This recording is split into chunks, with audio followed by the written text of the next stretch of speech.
live. Okay, since we're live. So, welcome to the episode 3 of the Renegade Hikers live stream podcast, whatever you want to call it. I am a nerdy native. You can see me on YouTube. Let me get my YouTube screen up. At Nerdy Native. And you can also check out my website, nerdynativeskills.com. Either of those places are good. And we've got with us Steve Pemberton from the Pemberton Boys. How's it going? All right. And so we're hosting this on my channel for right now, the Nerdy Native channel. So if you're not subscribed to that, then you need to hit the subscribe button. If you're not subscribed to the Pemberton Boys, you need to go to his website. And the link is in the description, I believe. And you need to subscribe to him. So you can get both of us. Now, as soon as... now, Steve, you got some hardware coming in, right? Yeah. I just picked up a second gig teaching cybersecurity for the University of Michigan. And they're sending me top of the line streaming kit, backdrop, and everything. So once I get all that stuff, then, we can start having it on my channel as well. Oh, awesome. So we're going to alternate those as soon as he gets that set up and we learn a little bit more about podcasting. So you can see I'm learning a little bit about this OBS studio system. I've got our little logos up there and I've got different scenes set up so that we can hopefully make this look a little bit more professional. We're learning as we go.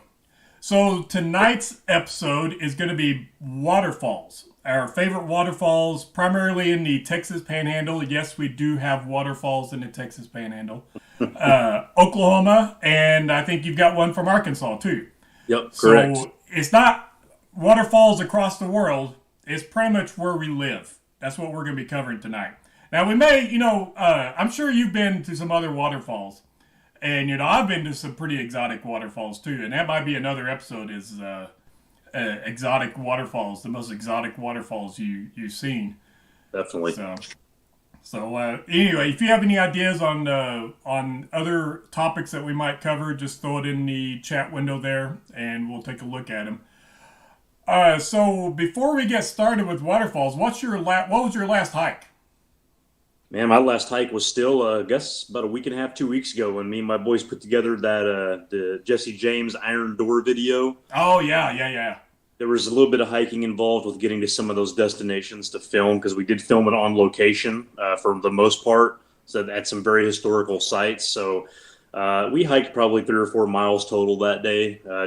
Drive here, hike a little bit, and then drive here, hike a little bit. But with the holiday being this week and everything, Thanksgiving, I'm hoping to get out and get some hiking done, a couple of days worth at least. So, but it's been a couple of weeks since I've got out there. How about you? Yeah, it's been. So I went out this past weekend, not this weekend, but the last weekend. Went on a pretty good little hike. It's a hike I hadn't been on in. I think I figured it was 6 years since the last time I went on this hike, and it was an overlook onto a lesser-known feature in the Powder Canyon area called Cathedral Peak. And we went up to the mesa that overlooks that feature. And then on the way back, we swung around and caught a glimpse of what is another forgotten feature of our Powder Canyon called the Kneeling Camel. And that feature used to have 3 hoodoos that were all kind of touching each other. Sometime the first picture that we have of it with those 3 hoodoos was I think in 1907, and sometime between 1907 and the 1930s, that middle hoodoo fell down, and there's some suspicion that they may have knocked it down just so they could name it the Kneeling Camel, because after that middle one fell down, you had a big hump, or you had a big hoodoo, and then you had a little hoodoo next to it. And they're both the same level, and it looked a lot like a camel. And so they promoted it as the Kneeling Camel. And it was actually fairly well known, back 100 years ago, 80 years ago or so. And I think they were promoting it to be used as a way to get the national park system to include the greater part of the Caprock Canyon area, from like basically they were considering an area down starting around the Caprock Canyon area, Los Gringos Canyon, all the way up to Powder Canyon, and making that all a national park. But that never did happen, and so the state of Texas stepped in and they made Caprock Canyon a state park and Powder Canyon a state park, and the rest of it's all private land. So when they first formed Powder Canyon, the border, the boundaries of the original park left those features outside, so they were on private land. But over the years now, Powder Canyon State Park has grown, so now they're well within the park. But it's just not well known. There's not a lot of people that really know about it. So we went and hiked in those areas, and it was a pretty good little hike. And I've got a video out on it now, and you've got the video of your last hike out. Yep. I saw. So anybody who wants to see those videos, just hop on over to our channels and check them out. So waterfalls. What's your first waterfall of the night that you want to kind of go over?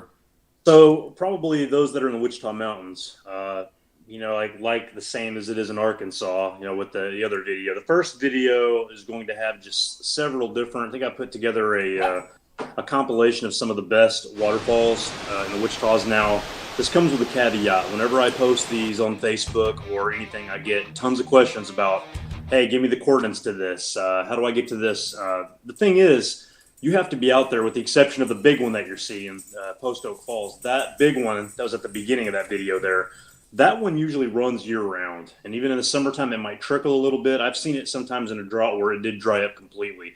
But you can almost always count on that one doing something a little bit. Now, after a big rain, I try to time it my best and get out there while the storm is still going on, or maybe even afterward just a little bit, because after the rain stops, the water features are gone. It takes a matter of a few hours and it's history. So that's why I tell a lot of people that go to look for this stuff, I say, look, if you don't get out there within the first 4 or 5 hours, it's over. And just the way it is, we don't have snow caps melting here. There's no heavy spring-fed creeks or anything in the Wichita Mountains except for, I think, Medicine Creek is spring-fed, but it's even come close to drying up as well before. So all of these waterfalls that are within this, with the exception of the upper Post Oak Falls, they will dry up. I've got a giant map with areas highlighted, and it's been almost an obsession to get out there. I'll watch the rain. I mean, you can ask my girlfriend. I'll pull up, my phone or iPad, and I will watch the radar, watch the rain totals, maybe, text with some people. And if it looks like it's worth the drive, I'll head down there. So if we get a couple hours of rain real quick, that makes it perfect. So now, do you have basically paved roads to a lot of these places? I mean, like if it rains a lot, are you going to have trouble getting out to these places? coming from the direction I would be okay. Now, if you try to come from the south, like when I lived in Wichita Falls, there were a couple of times where I tried to get to the Wichitas, and there's a highway. I don't know if it's Highway 36. I can't remember. It's between Granfield, Oklahoma, and Chattanooga, Oklahoma. That one, during a heavy rain, the creek floods out and it's impassable. So I don't have to deal with that from coming, this way. But the Cache Creek floods. The Cache Creek is split in two. There's an east and a west. And I know for a fact the east side can flood very badly. And actually the people on the east side of Lawton can't get. They have to go all the way down to Walters, which is 15, 20 miles to the south to cross. So, but coming from here, I'm pretty lucky. I haven't been blocked yet. Okay. And all these are on public lands, or the public can get to them? Yeah, most of these, I think 95%, everybody can get to these, but 95% of the videos that are in here are inside the Wichita Mountain Wildlife Refuge. So they shy away from hiking at night. This is a daytime thing, which is too dangerous to hike at night anyway, because it's very rugged, very rocky. But I have probably seen half of the waterfalls that are out there. The thing is, every time it rains a lot, people go to 40-foot hole, or they go to Post Oak Falls area. There's an upper and a lower. That's pretty much it. But I'm telling you what, when it rains, it's like Zion National Park or Yosemite. Everything just comes alive. The granite, like I said, it doesn't last as long. But if you get out there and see it right after it's rained, it's amazing. It's beautiful. Cool. And which one is this one here? So all these are on the east side of the refuge. So there's a name. Someone started calling it 39-foot hole, just something different, and kind of stuck with it. And so we went with that. these all feed into the Little Medicine Creek that are on the east side. I'm in the process of actually redoing all of my videos, but I've got some holes to plug here and there. My goal is to turn around and make a video. This is everything that feeds into the Rock Creek. These are all of the tributaries of the Cache Creek, because right now I've got it broken up by areas. Spider Split waterfalls, Badass Canyon waterfalls, stuff like that. So once I get all the footage, and it's going to take me years. This is nothing that's going to happen in the next couple of weeks. This is something that's going to take a long time. I only get out there to see these water features maybe 2 or 3 times a year. I mean, the stars have to align. I have to be off work, a weekend or something, and the timing has to be good. If it rains and it stops at 10 o'clock at night, but by the time the sun comes up, it's going to be over. So it's pointless.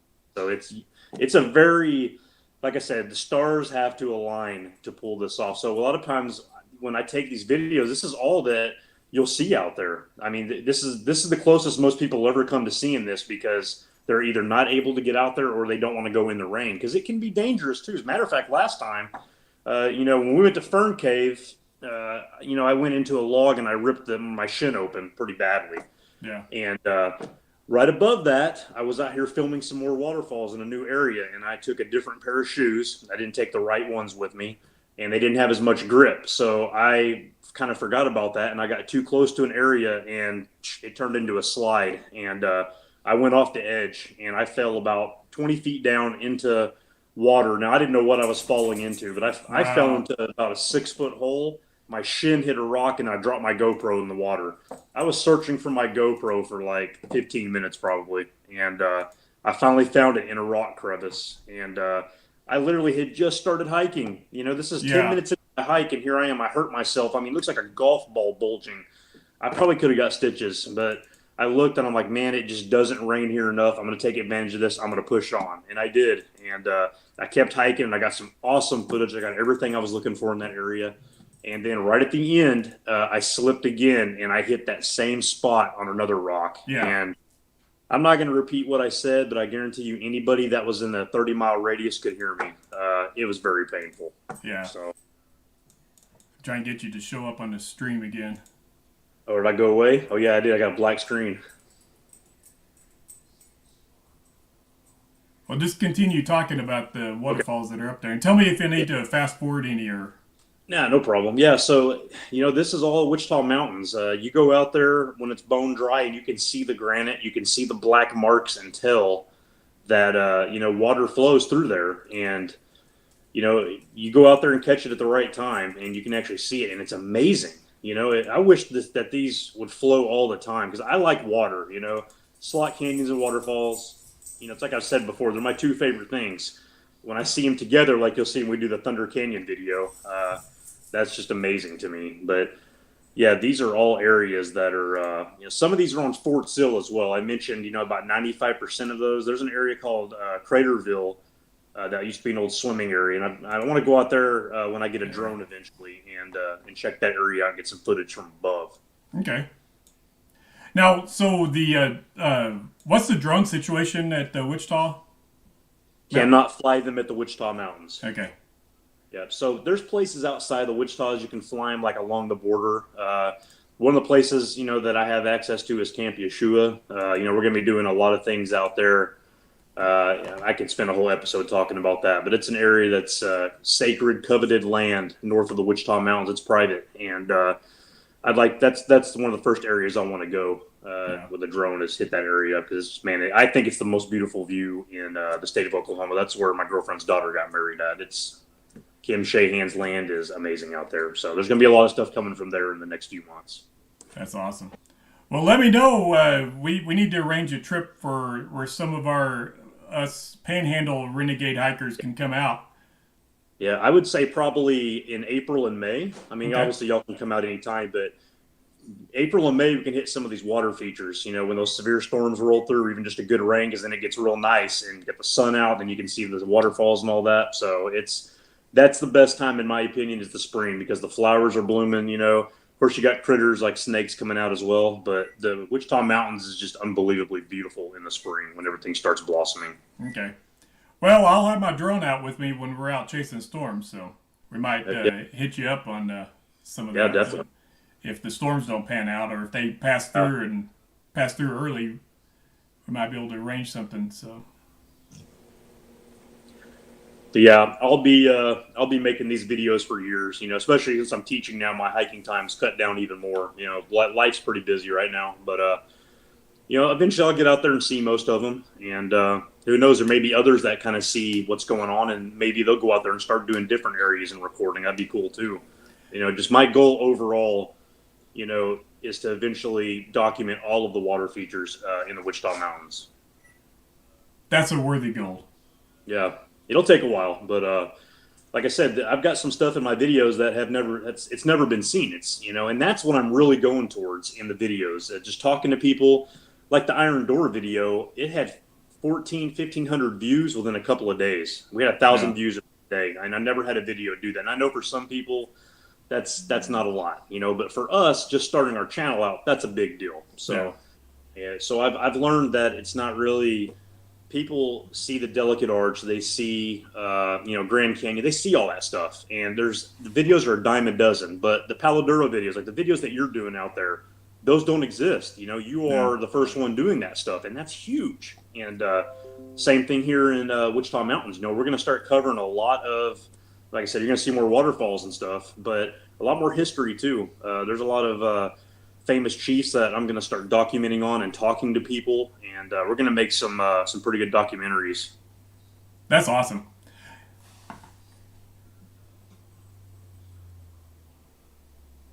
Waterfalls.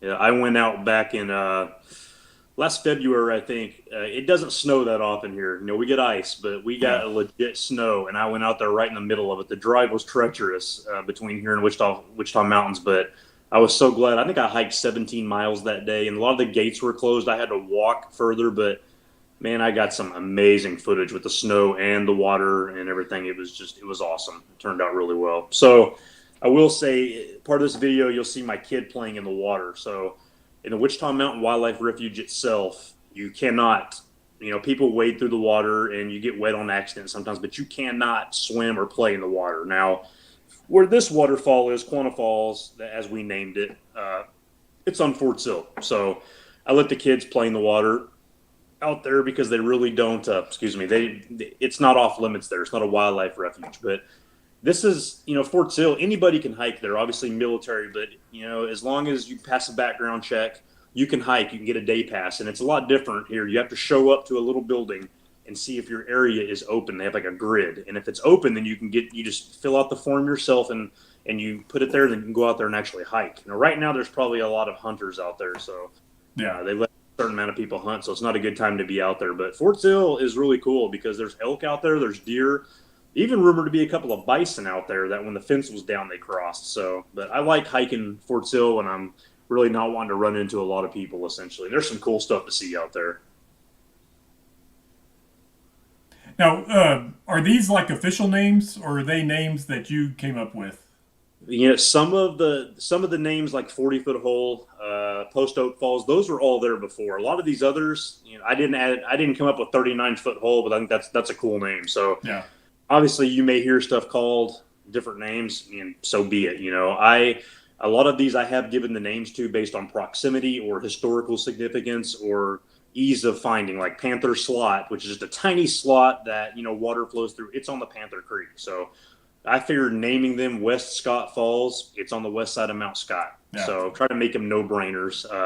A lot of my names going forward are going to be for, they're going to carry more historical significance. Like I gave this one Quanah Falls, and then I think the one across from it is Arapahoe Falls, because that's a Arapahoe point that's there.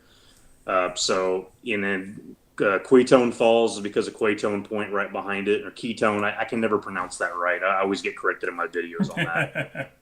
But it's and a lot of the names have caught on, but if someone calls it something else, I'm not going to get offended. I mean, I do it mainly for my ease, so I can explain. This is the one I call like the slots. We've named them. No one else has seen them for the most part, except for like Utah Central and stuff like that. But Stormy Slot and stuff like that. I mean, come on, Slender Man stuff that people just don't see. It makes sense to give it a name. So I was looking at the some of the old video and looking at like the Stormy Stormy Slot and Stormy Narrow, and I was like, man, I like to go back there sometime and really spend some Yeah. time because we were running out of time when we saw it. Yeah, And we were. We ran out of time. yeah, That's what Darla posted a picture of, was that Cathedral Peak way down low, and yeah, I remember seeing the silhouette of that as we were making that loop back around, and yeah. and I was curious, what is the actual height of that thing? That's a good question. I was going to take the first one of my first nice drone videos. I was from out there, and I should have thought and used the drone to actually measure it because it's got a pretty accurate. It's within a few feet anyway. Yeah, Altimeter on it, and yeah, that's something that I'd have to. Next time I go out there, I'll take my new drone out there, and it should be even that much more accurate. So might be able to get a good measurement of it. I would say at least 100 feet, but I'm not sure. so you guys are pretty high up. Did you guys climb to the top of that mesa then? That's behind it. 'Cause, Yeah, I mean, so that's the mesa. yeah, That's high. the mesa that we overlook that overlooks the Cathedral Peak there, and You guys gained some elevation on that one. oh yeah, oh yeah. Man, it just looks slick with that moss and the wet rock and everything. Oh, yeah. If you catch, that's why the winter's better. If you go out there in the wintertime, it's a lot better. It's not as slick, obviously. Summertime, yeah. If you go out there looking for, I don't like to wander out there in the summer unless it's storming and raining because that drops the temperature down into the low 60s and even 50s. So you don't have to worry about rattlesnakes. I mean, a lot of these areas don't see people. Now, you can go to them. They're on public property. But people, they're way out there, so people either don't know how to get out, they're afraid they'll get lost. I mean, the Wichita Mountains, especially the Charon's Garden Wilderness area, that's where the most rescues are at.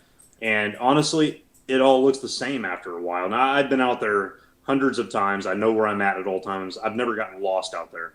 But a lot of that stuff looks identical. And a lot of people, I think, are afraid to venture a lot further, out into places. But there's a lot of cool stuff. Like when I was a kid, my dad would take me out, and we really didn't venture off the trail that much. So it's just like I had these blinders on. And the first time I went off trail, I was like, man, this is really cool. Why didn't I ever do this before? Yeah. And they don't exactly frown upon it, but, it is a wildlife refuge. So they don't want groups of like 20 or 30 out there stomping the grass down. And I mean, but you've got animals walking around. There's game trails. I try to follow a trail whenever I can, but you're going to step on grass. You're going to step on flowers. It's going to happen. Yeah. And it's unavoidable. Now, which one's that? Upper Post Oak Falls. Okay. So Upper Post Oak Falls, that's the one. It's about 30, 40 feet high, and I caught it at a really good time. This is one of the times after a huge rain that I went out there and saw it.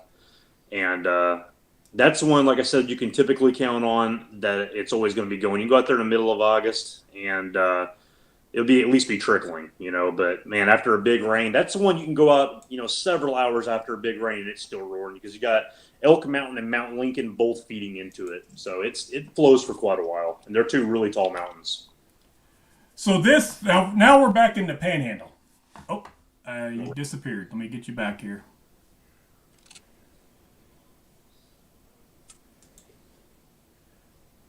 Okay. Keep you active. Just go to theater view here. Oh. Is that Fifth Falls? No, this is actually. Church Camp? Let me try to. Okay. Well, I'll just have to go to me narrating and turn that on and that off. Okay, so this is actually called River Falls. Oh. So there are waterfalls in the Texas Panhandle, in Powder Canyon. Unfortunately, none of them are in the state park. So this is upstream of the Powder Canyon Park area by a few miles. This is actually just downstream we're talking like a few hundred yards downstream of a dam that what's the lake there? Tanglewood Lake. So Tanglewood Lake is just upstream, just a few hundred yards from where this is right now. And the only times that this flows is during the periods where the lake is overflowing the dam. So, I mean, if you're going down the road that goes down from the neighborhood that is River Falls, if you're going down that, you can just look over at the dam because the dam it goes down right next to the dam, and if you see water flowing over the dam spillway, then you know that you're gonna see this waterfall. If there's no water there, you're just not. It's just a dry fall, and it's pretty, but it's really beautiful whenever you see the waterfall when the water's flowing really good. The the only people that have access to this area, this is part of a private wildlife area, and the only people that have access to it are people who actually own land in the River Falls subdivision. So if you own property in that subdivision, part of the perks is having access to this permanent private wildlife area. The guy who started the neighborhood set it up that way in the bylaws of the neighborhood is that this would never be developed. It would always be accessible to the people who actually own land in the neighborhood. So one of my best friends has a hangar there. There's actually airport, the River Falls Airport. He has a hangar there, and it's not hard if you live in Amarillo. You have at least 1 or 2 degree connection to somebody who has property out there at River Falls. So it's not publicly accessible, but it's fairly easy if you know the right people. To ask around and maybe you have to do a favor for somebody. I don't know, but you should be able to get access to it. The drive down to it is not that bad. And you can see it's a good probably 20-25 feet. That's nice. And it flows down into a series of little lakes, little man-made lakes there in the creek here. And so it's a beautiful, beautiful waterfall. The hike down to it to get down to this level is a little sketchy in areas, and it is prime rattlesnake area if you go into winter or if you go into summertime. So you really have to be careful with that. And but it's a very, very, very beautiful waterfall. And this is one of the waterfalls where I first set up my tripod and just took video. The idea being taking some nature relaxation videos. Yeah. So I've got tens of minutes. I'd like to go back out there and get hours, but and the sound. Let me turn the sound up a little bit. The sound is pretty nice too. Yeah, let me know when you venture back out there again because I haven't seen that one. Yeah.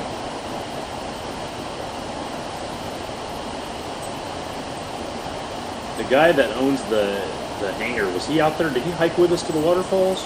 Yes, you met him the first time. The first time we went out to the other waterfalls that we were talking about. Okay.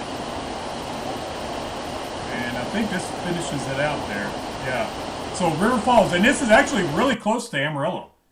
I mean, it's really not that far. Lake Tanglewood is not that far from Amarillo, and this is just south of Lake Tanglewood. So it's actually fairly close to the city. And, there are a lot of people that just don't know about it. Is this the same one? I know this has been discussed a lot, but is this the one they keep referring to as like Great Falls or something like that? Or we think so. We think so. We've heard Great Falls, and we've also heard Dreamland Falls. There was some discussion on whether or not one of those waterfalls was in what is now underneath Lake Tanglewood. But looking at old maps, the original, like the first surveys done of this area by the U.S. Army in the 1870s, there's no indication of a waterfall other than this waterfall in this area. So I don't think there is a waterfall underneath Lake Tanglewood. I think this is the only waterfall in this part of the park. Now, of course, when it rains, you'll get waterfalls all along the sides of Powder Canyon, and where they are. I mean, they're so numerous. I've gone down to Powder Canyon right after a rainfall, and you'll see white streaks on the far wall. That's cool. And it's just really cool. And it's one of the things I have in mind is the next time a big waterfall happens and I happen to have my drone batteries charged and with me, I'd love, after the storm rolls through and you have relatively calm air, take that drone and hightail it across the canyon to get some video, some of those, that'd be cool. Some of those ad hoc waterfalls. So, all right. So what's next up? Is it the Thunder Canyon video? I think it is. So Thunder Canyon is actually the closest slot canyon to me where I live. It's actually closer to get to there than it is to get to Palo Duro area. Really? This one I'd heard about probably just about a year and a half ago when I really was getting obsessed with slot canyons. Someone said, have you ever been to Thunder Canyon in Arkansas? I'd never seen slot canyons in Arkansas. So I found a blog that had pictures and everything about their journey. And I was like, man, I absolutely have to go see this as soon as I get a chance. And so, typical thing, watching the radar, watching all the rain roll in, and finally found a window. And this was the first one of my hikes that day. And the drive to it can be a little sketchy. You drive all the way to Buffalo National River, which is out by Harrison. From Oklahoma City, it's about a 4.5 hour drive. And then you got to make your way out to this little town called Irby. Now, I got some information from a guy on Facebook that told me to go this long way around because Irby, if you try to come from the south, the road is washed out. Now, whether that road's been fixed or not now, I don't know. So I parked way out there across from I think it was the Cobb Creek, maybe Coal Creek. I can't remember the names of them now. But I had to park way out there, and then the water was knee to waist high just to get across and head towards the trail. So this is what you deal with, though, in Arkansas. It's the same thing. After big rains and stuff, waterfalls don't run there when it's dry. So a lot of people are mistaken, and it rains on Tuesday, and they see the pictures and video, and they're like, oh, we'll go this weekend. And it doesn't rain again, and they don't see anything when they get there. Yeah, so this creek, I probably could have driven across it, but what I was afraid of, well, for one, was the wrath of my girlfriend if the Tahoe got swept away. And two was that this water was probably going to get higher because the water coming down the tributaries and stuff, and that was the case. The water was definitely getting higher. So I walked this road. I ran into maybe 2 or 3 people. Now, the first set of people I ran into, they said, you're not going to make it. The water's too high. We can't cross the creek. And I'm like, I've come way too far, man. I'm going to make it to that slot canyon. And then I also heard from another set of people, they said, this is the slickest rock you have ever been on in your life. You are going to fall. Be prepared. That was definitely true, too. So now you might be able to come from the other way now. They might have that road fixed. This was back in May when I went. I like to go to Arkansas and Beaver's Bend areas for waterfalls when the trees have leaves. That way, to me, it looks better. The footage looks fuller. So I won't be going to Arkansas or Beaver's Bend until March or April when the leaves come back in, essentially. So, but anyway, this is the Cecil Cove Loop, and Thunder Canyon is not marked. You have to know where you're going. And I had to double back a couple of times because it can be very confusing. There's some overgrowth on a lot of the trails, and the creek was high. So I ran into a couple of girls, like a mother and a daughter, right around this section. And the water definitely looked pretty high, but it did scare me that they said that a little bit. But I thought, I'm going to at least give it a shot and see if I can make it.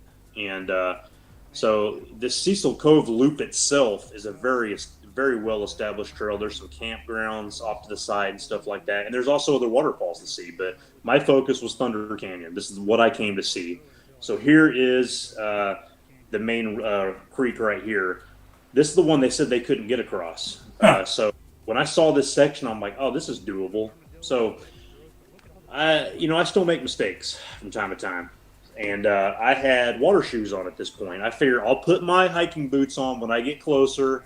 And, of course, I'm looking for snakes because it's in the 80s, okay? And there will be snakes out. So, but anyway, I've still got my water shoes on. And as I crossed the creek, I lost the water shoes. Oh, wow. It was so powerful that it swept my shoes off. So I went ahead and put my hiking boots on. And then at that point, I was like, all right, this is a little more serious now. I'm going to have to be careful. The water was very powerful.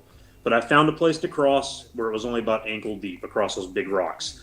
Now I put the coordinates in that video because there's no other way to tell where it's at. Even that blog I looked at, and it's not like they're trying to hide this from anybody, not being secretive.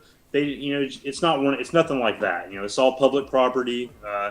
I think a lot of people just won't even attempt this, to be honest with you, because of where it is. It's several miles. So anyway, once you get to this point right here, you can hear it. Hence the name Thunder Falls. Now this is where the Slot Canyon starts. This is cool. I mean, this is something I think you would really enjoy.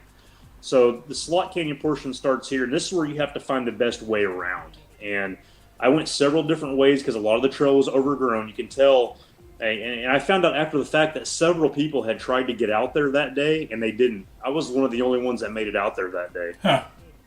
So this portion here, I decided I'm just going to get in the water because the rock is so steep, it's so slick, there's no way I can get across it.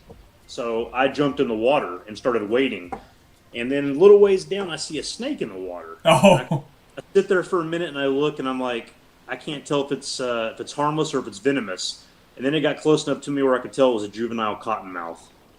So I'm in the water and I've got a cottonmouth, and I did get him on video, but he's a little ways away. It's really hard to tell what it is, but it was definitely a venomous cottonmouth. So of course I got out of the water just as fast as I got in.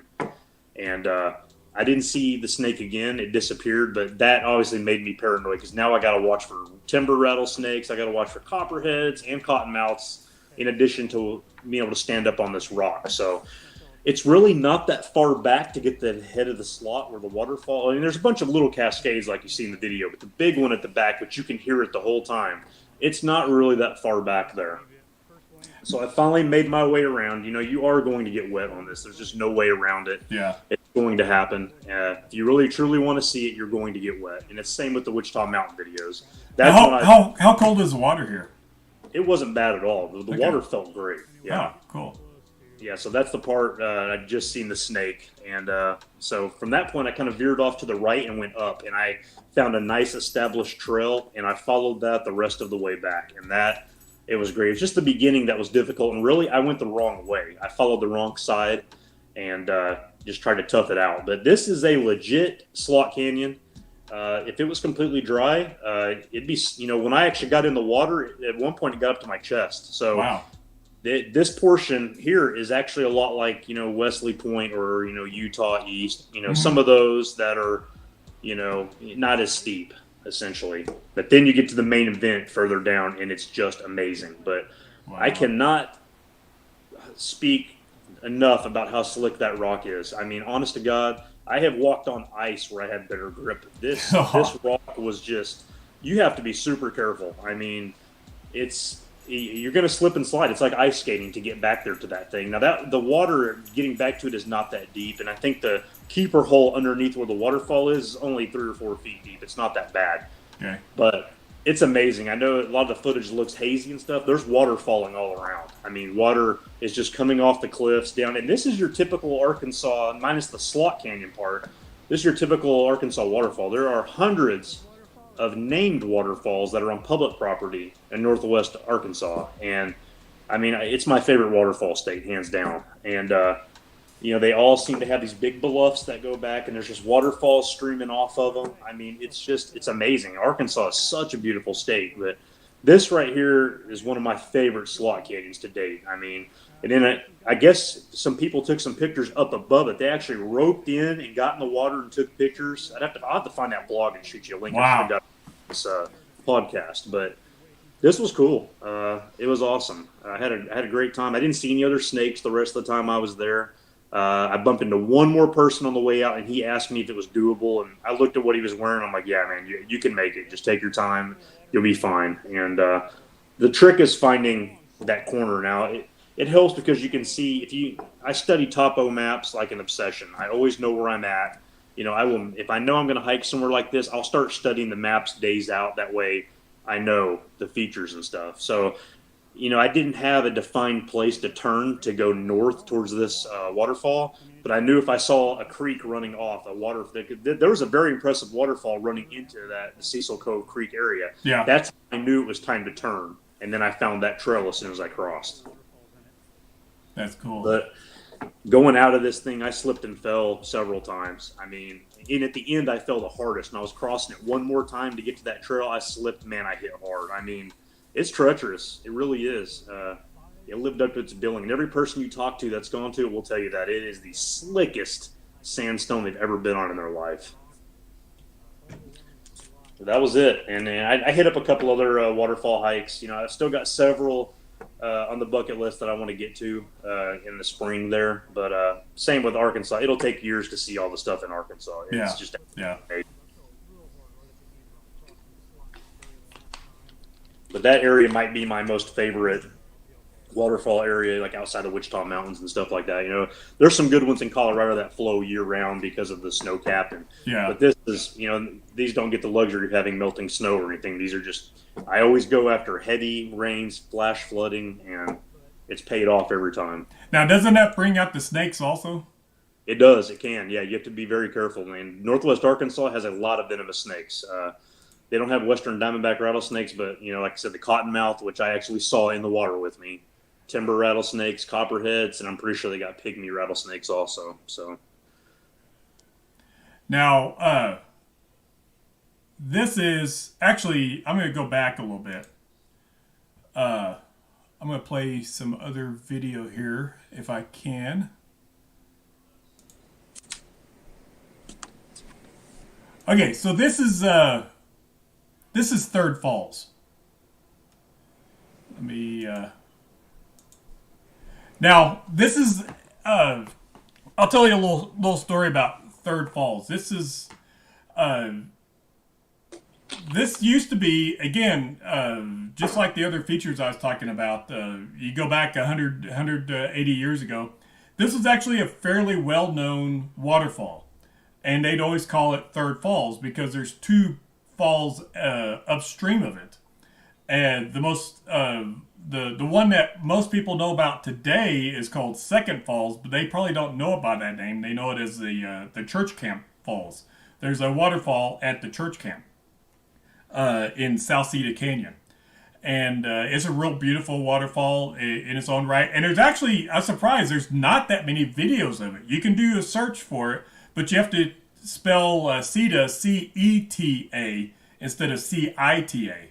why is that? I don't know. You know, that's the camp. The camp uses the C-E-T-A spelling, but the CETA, and we've seen this on old maps, is based upon, I guess it's a Spanish, it's derived from a Spanish name. And I guess it means engagement, if I'm not mistaken. I'm sure. Oh, that's right. Yeah. I'm sure someone will correct me on that. So I had always heard stories about Third Falls. They'd call it Third Falls, and my aunt and uncles and even some of my cousins would go out to this place. It's on private property, but they would just go out there. You know, and back 100 years ago, kind of everybody knew each other, so there wasn't that much of a stigma on crossing fences or whatever, you know, because it's like, oh, I know that, you know, everybody knew each other, so no one really got into trouble, and they only raised so much hell. They didn't raise too much hell. They they kept it reasonable, I guess. And but I guess in the 70s or so, the landowner kind of put a stop to it. He kind of, made it known that no one was allowed on the land and no trespassing, and it just kind of faded out of memory. So I heard all these stories, and when we gained access to it, when my extended family took over the lease for this area, I was like, "You serious? You have access? I mean, you have Third Fall? I mean, you've leased Third Falls?" And he's like, "Yeah." So within 2 days of finding out that, I was out there on the rim of the canyon with my drone, and this is the drone video. The first time I saw Third Falls from my drone, I just wanted to see it, you know, and I wanted to kind of scout it out with my drone before I attempted a hike out there, and I'll do that whenever I can. And so this video here is whenever we first hiked to it and we first put our eyes on it. because you can't actually see it from when I was flying over it with the drone from the rim. You can't see it because it's so deep into the canyon. It's well out of sight from the rim. You actually have to hike down Yeah. to it, and this is the first time that we laid eyes on it. And we were just amazed. And they would so people would go and they'd haul their coolers out there, and they'd come out barefoot hiking in the canyon. They'd come out here barefoot, dressed for swimming. And I'm like, I don't know how they did it. I mean, golly, you talk about. I mean, this is rugged area. I mean, thorns and rattlesnakes, and they'd come out in flip flops and tennis shoes and barefoot even. And they would kind of set everything up, their picnic out on that big rock there, and they would actually jump off the rim into the pool down below. I'll speed it up here a little bit. You have to wonder if because Los Lingos was locked down in the '70s after the was it the college students the winter storm I guess rolled down. Oh yeah, yeah. You got to wonder if this place was locked down around the same time, maybe because of the same reasons. Maybe they didn't want the liability or something. I don't know. Yeah, maybe. So unfortunately, none of these waterfalls are on public land. Well, I actually, technically, under Texas state law, this is a navigable waterway, and it is accessible by anybody, but you have to stay in the water basically as you're hiking. So you got to find a public access to this river somewhere, hop in the river, and then you can hike up and down it as far as you want, but you have to stay in the river or in the river bed. So I guess technically you have access to it, but you have to know where it's at, and that's that's a pretty sketchy thing to do. Just crossing fence lines, where these creeks are, and going on, because the landowners may know the law, but not all the ranch hands, they may not know the law, and so you're taking a risk beyond the snakes and falling down and hurting yourself and not being anywhere where you can get help easily. I mean, there's risk beyond that of people that don't want you there. So take the advice for whatever it's worth. I think even if you do try to come, let's say you did try to come from way outside on public property, it's impossible to stay in the riverbed. It's not like the Blanco Narrows or something where you can just swim the whole time. This is required for you to get out and scramble around, right, to come fifth falls and fourth falls. So you'd have to come out of the riverbed at some point, at least 2 or 3 times that I can think of. So that massive overhang, it's very deceptive. That rock, there's a huge chunk of this rock that you're looking at, and I'm talking like 30, 40 feet of it is overhang. It's just very deceptive on how much that is, how much of that was overhanging. Let me go to the next video there. That was the first video, and this is the second time we went back. And this is, I think, when you were with us. We had a lot of these people that you'll see are part of our Renegade hikers. We go off trail a lot. And you'll see with this Max video, it's and the distance from the rock ledge to the water at this point is 17 feet. So it's a pretty good jump. I was blown away by this. My first trip out there. This is amazing because this looks like Hamilton. It looks better than Hamilton Pool. It's amazing that something like this is out there in the Texas Panhandle. Yeah.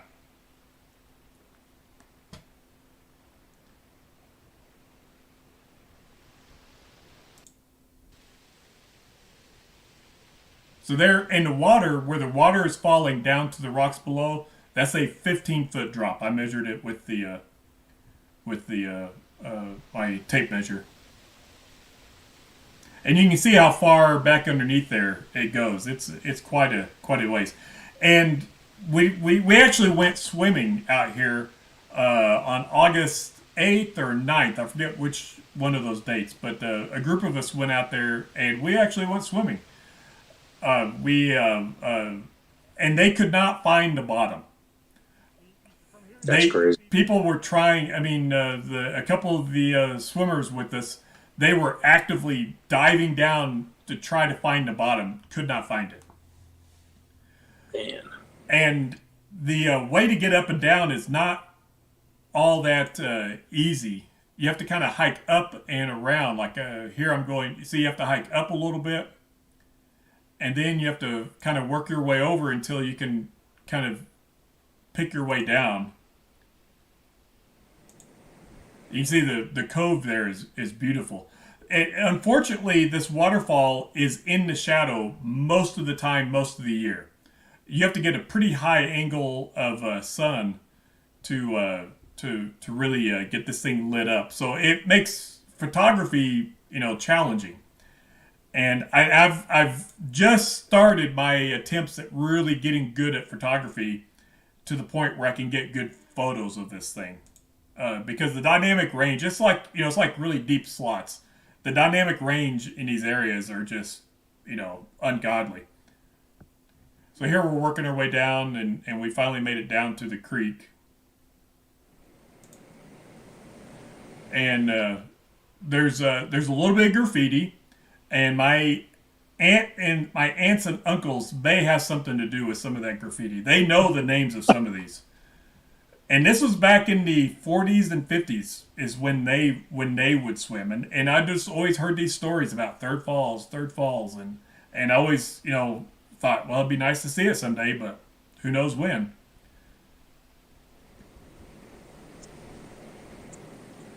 There's a pretty cool photo. I don't have it handy, but there's a cool photo of my uncle sitting on that rock in 1954, and my son went out there and we set him up and we got the same angle and everything. So That was cool. Yeah, we I've got a never little seen that. before and after of that. That was really neat. But you see the sun is up, but then once you get into the shadow, the underside of this rock really lights up. And that ledge that's right there on your left, that's only like 3 feet.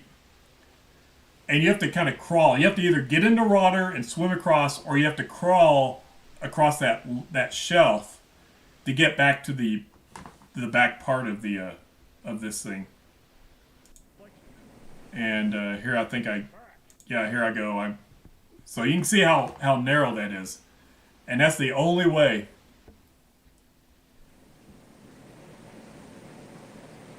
Yeah, it's tight fit. It's really pretty whenever the sun is shining down into the water, and then it's lighting up the underside of this overhang. You can kind of see the shimmering over there on the top.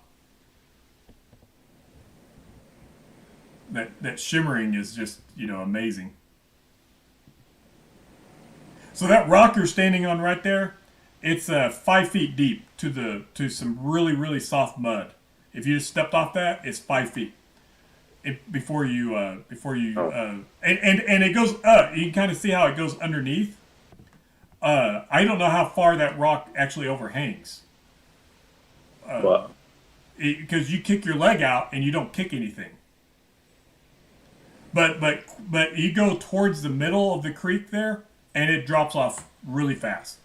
So the only place, if you're not if you're not comfortable treading water, you better stick really close to the edge around any of this part, because a large part of the middle is very deep.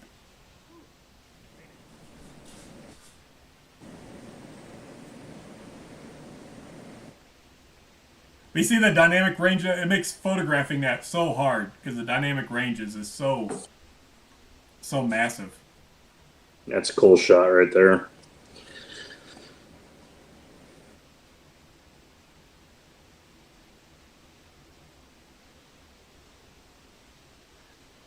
Yeah, you see, I got my fancy hiking shoes on there. I actually forgot I just was getting ready in the morning and had some loafers on and just hopped into the car because I was excited about coming out, and got out there and I was like, crap. So those are now loafers that I use for. They're not nice loafers anymore. they made hiking challenging in some of this stuff. I remember the rock being very slick around the waterfall. Oh yeah. But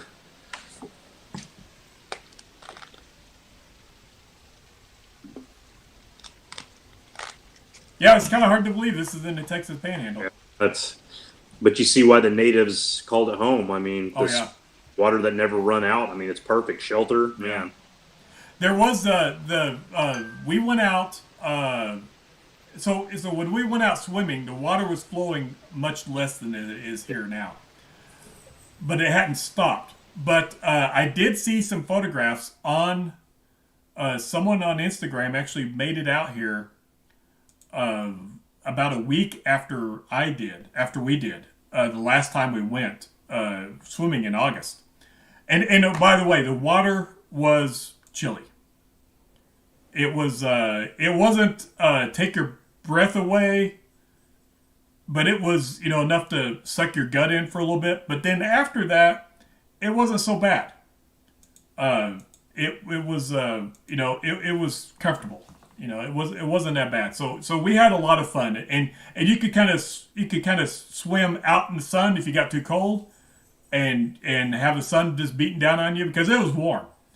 And then if you got to if you wanted to get out of the sun, you could go kind of paddle underneath the overhang there and just stay in the shade. I mean, it's the only downside to that trip where we swam was it had gotten muddy like the week before. Rain had come in and kind of filled it up with mud, so the water was muddy, but no one really cared. I mean, we were having a great time. It was great. So, and downstream from here is a couple more. I mean, if we had more time, of course, we could spend 4 or 5 hours on this podcast and Oh yeah. keep going. But we'll have to save those waterfalls for later, I guess. Yeah. For more hikes and everything. So, what's your next hike? What's your next hike coming up? I would like to get out at some point this week, and there's 2 or 3 videos that I want to make that I want to shoot the footage of in just one day about some legends like caves and stuff like that. I don't consider myself a treasure hunter by any means, but I love history, and I want to do videos about some things that just aren't out there. So I'm hoping to get out there and just do some normal hiking to a couple of known caves in the Wichita Mountains, and also there's a thing called a Boy Scout ladder, which is a ladder. I've given coordinates to a couple of people, but they say they have gone out there and they haven't seen the ladder, so I'm a little bit worried that something happened to it. But it was made by the Boy Scouts 40, 50 years ago. Huh. So I'm hoping to get out there, probably take a couple of my boys and see if we can find that. And going to go from there. We'll see. Cool. Well, I am I'm actually having knee surgery the week after Thanksgiving. But it's not major surgery, and the doctor says, I could be out and about pretty quick. I just have to care for the wound. So on the last hike, it was an 8-mile hike out to that overlook into the Kneeling Camel. And my knee twinged really bad twice on that hike. To the point where for 5 minutes, I couldn't put any weight on it. But fortunately, the little flap that's inside there that's causing trouble, it went back, and I was able to continue the hike. And the fact that happened twice on that hike, and it happened once on the hike before that, it was time. So I'm going to go ahead and get it done. So my next hike, I was talking to Amy about it, and we're probably going to actually go on an actual trail in the park. Yeah. So hard to ever do. Yeah, I know. People have been wanting me. I've done a couple of trail hikes. Yeah. A couple of trail videos, and people like them, and they're like, yeah, you need to do more of those. So this may be an opportunity for me to do nice level, no rock scramble or anything like that. So that might be my next hike. I might do an easy one this before my surgery. Someplace close to the road where I'm not taking too many more risks. But the one immediately after that, as soon as I can, we'll probably do some nice level, maybe the Comanche Trail from top to bottom. Maybe do that one, and then. But I have a long list of hikes on my plate that I want to hit. Yep. Me too. Yeah. Yep. Well, just take it easy as you get back into it because you don't want to damage it and blow it up and have the issues forever. So Yeah. All right. Well, everybody, thanks for watching. And for those watching in the future, subscribe to our channels so that you can get notified and you can watch live next time and you can actually ask us questions if you want to. We'll try to keep on top of anybody that types in a question or not. And you leave us suggestions in the comments on what you'd like to see us cover.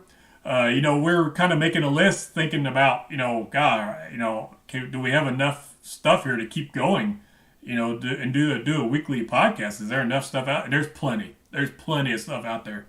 So this let us know what you want to see first. And I guess anything else before we sign off? No, that's it. Thanks for watching, and give us feedback so we can make it better and grow it out. Thank you. All right. We'll see everybody later.